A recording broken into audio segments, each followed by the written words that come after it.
नमस्कार और स्वागत है द डीप डाइव में। आज 20 नवंबर 2025 है और दिल्ली की हवा एक बार फिर एक क्राइम सीन जैसी लग रही है। वाह, हर साल की यही कहानी है। बिल्कुल, शहर एक गैस चेंबर में तब्दील हो गया है। तो आज की हमारी पड़ताल का मिशन एक जासूस की तरह है। हमें उन सभी मुजरिमों को पकड़ना है जो इस हवा में जहर घोल रहे हैं। और हमारे पास जो स्रोत हैं वो दिल्ली के प्रदूषण का पूरा कच्चा चिट्ठा खोल कर रखते हैं। हाँ, और कुछ मुजरिम तो जाने पहचाने हैं, जैसे पराली का धुआं, लेकिन कुछ ऐसे भी हैं जो छिपकर वार करते हैं। तो चलिए तहकीकात शुरू करते हैं।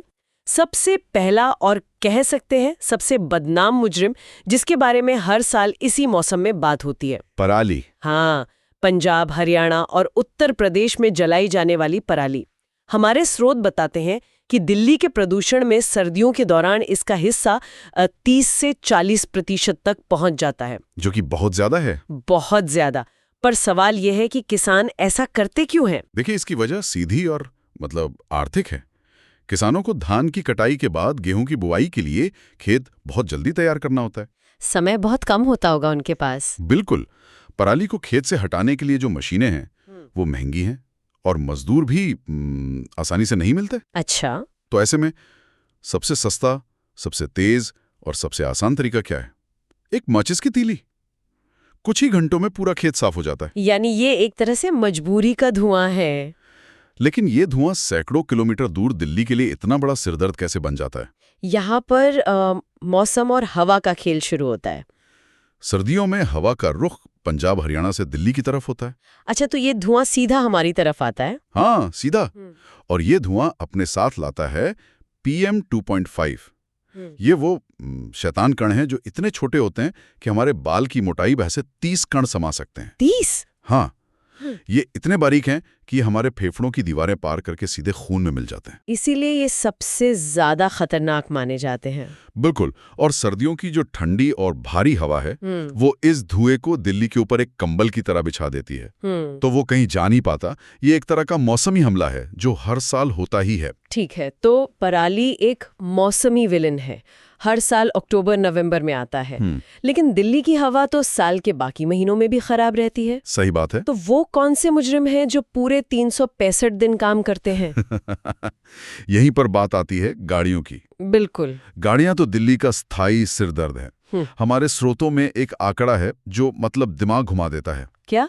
दिल्ली में 1.3 करोड़ से ज्यादा गाड़ियां रजिस्टर्ड हैं। 1 करोड़ 30 लाख? हाँ।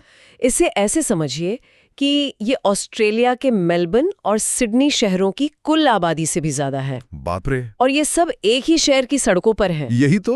और समस्या सिर्फ संख्या की नहीं है। समस्या है पुराने डीजल वाहन जो नए वाहनों से कई गुना ज्यादा जहर उगलते हैं। और ट्रैफिक जाम। हाँ, ट्रैफिक जैम, जहां गाड़ियां चलती कम है और धुआं ज्यादा छोड़ती हैं। और एक बहुत बड़ी वजह है पब्लिक ट्रांसपोर्ट की, वो लास्ट माइल कनेक्टिविटी की कमी। सही कहा।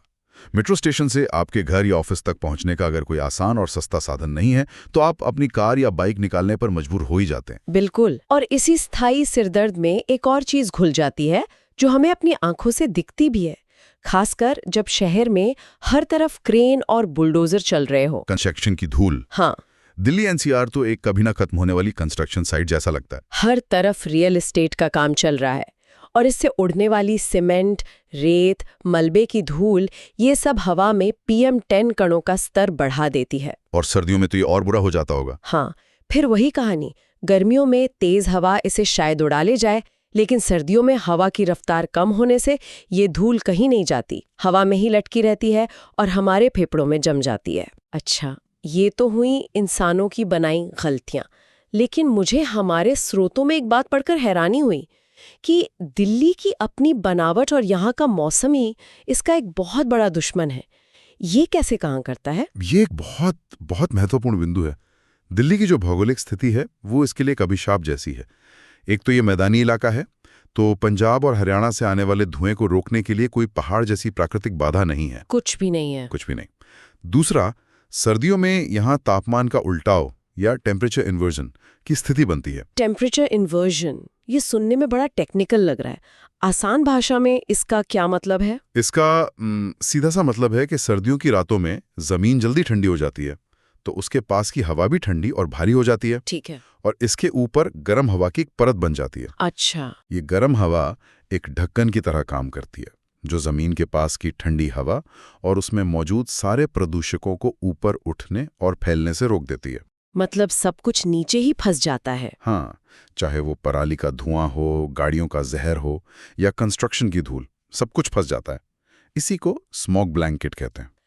मतलब शहर एक तरह से अपनी ही बदाई हुई जहरीली रजाई ओढ़ लेता है और उसी में उसका दम घुटता है। बिल्कुल, ये सुनने में ही कितना भयानक लगता है। और भी कुछ मुजरिम हैं इस लिस्ट में? हाँ, कुछ और भी हैं जिन्हें हम नज़रअंदाज नहीं कर सकते।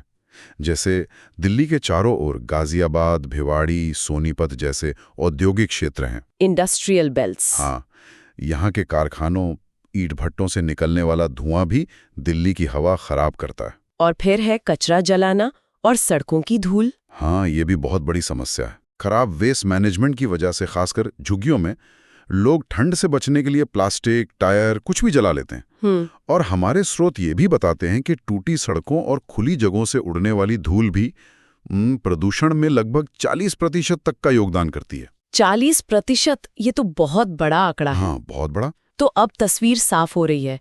ये किसी एक मुजरिम का काम नहीं, बल्कि एक पूरा गिरोह है जो मिलकर दिल्ली का दम घोंट रहा है। सही कहा। अब सवाल ये उठता है कि इस गिरोह से निपटने के लिए हमारी सरकारें, हमारा सिस्टम क्या कर रहा है। चलिए दिल्ली सरकार के उपायों से शुरू करते हैं। ऑड इवन का नाम तो सबने सुना ही है। हाँ, ऑड इवन एक कह सकते हैं आपातकालीन उपाय है। जब हवा बहुत ज्यादा खराब हो जाती है तब सड़कों पर गाड़ियों की संख्या आधी करने की कोशिश की जाती है। लेकिन इससे भी ज्यादा व्यवस्थित प्लान है ग्रेडेड रिस्पांस एक्शन प्लान, यानी GRAP। GRAP, हाँ, ये नाम भी बहुत सुनते हैं। ये असल में है क्या? GRAP को आप एक तरह का इमरजेंसी अलार्म सिस्टम समझिए, जिसके 4 स्टेज हैं। 4 स्टेज? हाँ, ये हवा की गुणवत्ता के हिसाब से अपने आप लागू होता है। हवा थोड़ी खराब हुई तो स्टेज 1, जिसमें कूड़ा जलाने पर रोक लगती है। बहुत खराब हुई तो स्टेज 2, जिसमें डीजल जनरेटर बंद हो जाते हैं। और जब दम घुटने लगे तो स्टेज 3 और 4। तब तो सब कुछ बंद हो जाता है ना? ट्रक, कंस्ट्रक्शन, स्कूल तक। हाँ बिल्कुल, ये बताता है कि हालात कितने गंभीर हैं। और पराली के लिए भी तो कुछ किया गया है, जैसे वो पूसा बायोडिकम्पोजर। हाँ, पूसा बायोडिकम्पोजर। और कुछ जगहों पर तो बड़े बड़े एयर प्योरीफायर जैसे स्मॉग टावर भी लगाए गए हैं।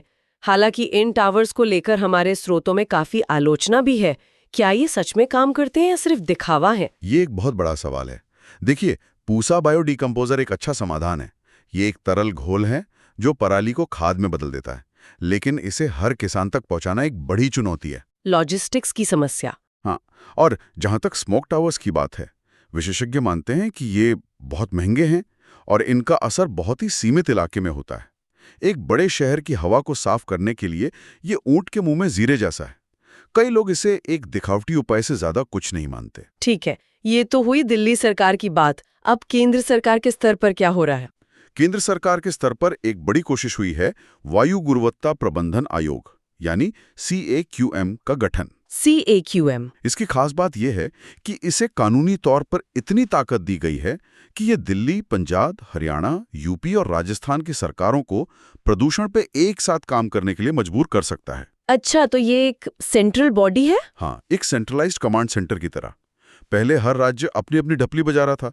इसे उस समस्या को हल करने के लिए बनाया गया है। मतलब ये एक सुपर बॉडी है जो राज्यों को निर्देश दे सकती है। लेकिन क्या ये जमीन पर काम कर रही है? कागज पर तो ये एक बड़ा मजबूत कदम है, इसमें कोई शक नहीं। इसके अलावा केंद्र सरकार किसानों को पराली प्रबंधन के लिए हैप्पी सीडर, सुपर सीडर जैसी मशीनें खरीदने के लिए सब्सिडी भी दे रही है। और 2 बड़े दीर्घकालिक उपाय भी हैं। एक तो BS6 ईंधन और इंजन को लागू करना, जो पहले के मुकाबले बहुत कम प्रदूषण करते हैं।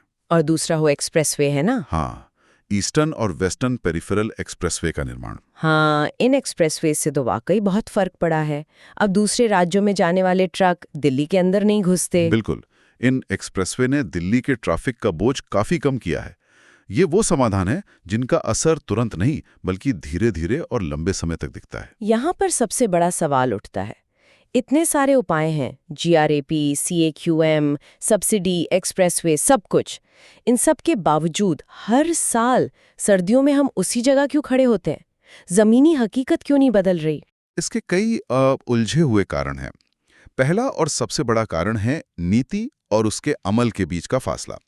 जैसा कि स्रोत बताते हैं, किसानों के लिए पराली जलाने का कोई सस्ता और प्रभावी विकल्प अभी भी जमीन पर मौजूद नहीं है। मशीनें महंगी हैं। हाँ, और सब्सिडी के बावजूद हर किसान तक नहीं पहुंच पाती। और अगर पहुंच भी जाए तो क्या एक छोटा किसान लाखों की मशीन खरीद सकता है? शायद नहीं। यही तो समस्या है। दूसरा कारण है दिल्ली एनसीआर का अनियंत्रित विकास। आबादी बढ़ती जा रही है। हर साल यहाँ लाखों लोग आते हैं, हजारों नई गाड़ियां सड़कों पर उतरती हैं और सैकड़ों नई इमारतें बनती हैं। तो आप एक तरफ से प्रदूषण कम करने की कोशिश करते हैं, दूसरी तरफ नए स्रोत उससे भी तेजी से जुड़ जाते हैं।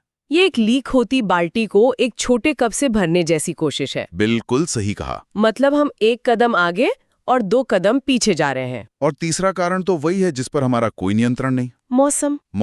हाँ, मौसम एक ऐसा कारक है जिसे कोई सरकार नहीं बदल सकती। हर साल सर्दियों में टेम्परेचर इन्वर्जन होगा ही और वो प्रदूषकों को फंसाएगा ही। ये एक प्राकृतिक सीमा है जिसके भीतर ही हमें काम करना होगा। और अंत में शायद सबसे महत्वपूर्ण बात, कई राज्यों के बीच समन्वय की भारी कमी। लेकिन CAQM तो इसी के लिए बनाया गया था। लेकिन प्रदूषण की कोई राजनीतिक सीमा नहीं होती, पर प्रशासनिक सीमाएं होती हैं। पंजाब के किसान को दिल्ली की हवा से सीधा मतलब नहीं है, उसके लिए अपनी अगली फसल ज्यादा जरूरी है ना? सही बात है। और दिल्ली सरकार चाहती है कि पड़ोसी राज्य पराली जलाना बंद करें, लेकिन उनके पास ऐसा करवाने का अधिकार नहीं है। स्रोत बहुत ज्यादा और बिखरे हुए हैं और नियमों को लागू करने वाली एजेंसियां कमजोर हैं। तो ये किसी एक की नहीं बल्कि एक सामूहिक विफलता है। हाँ, एक कलेक्टिव फेलियर। तो कुल मिलाकर निष्कर्ष ये है कि दिल्ली का प्रदूषण सिर्फ पराली या गाड़ियों का मसला नहीं है। ये कृषि के संकट, अनियंत्रित शहरीकरण, दिल्ली की अपनी भौगोलिक बनावट और मौसम का एक परफेक्ट स्टॉर्म है। बिल्कुल सही शब्द है, परफेक्ट स्टॉर्म। कोई एक जादू की छड़ी इस समस्या को हल नहीं कर सकती। ये एक बहुस्तरीय और लगातार चलने वाली लड़ाई है। बिल्कुल, और ये एक महत्वपूर्ण सवाल खड़ा करता है जिस पर हमारे स्रोतों में सीधे तौर पर बात नहीं की गई है, लेकिन जो हर विश्लेषण के मूल में है। क्या इस समस्या का समाधान तकनीकी या आर्थिक होने के बजाय मुख्य रूप से प्रशासनिक और राजनीतिक इच्छा शक्ति पर निर्भर करता है? और क्या अलग अलग राज्यों के अलग अलग राजनीतिक और आर्थिक हित कभी एक साझा पर्यावरणीय लक्ष्य के लिए पूरी तरह से एक हो सकते हैं? ये सोचने वाली बात है। हाँ, ये वाकई सोचने वाली बात है। अगर आपको ये वीडियो पसंद आई है तो इसे ज़रूर लाइक करें, कमेंट सेक्शन में अपना ओपिनियन बताएं और चैनल को ज़रूर सब्सक्राइब करें।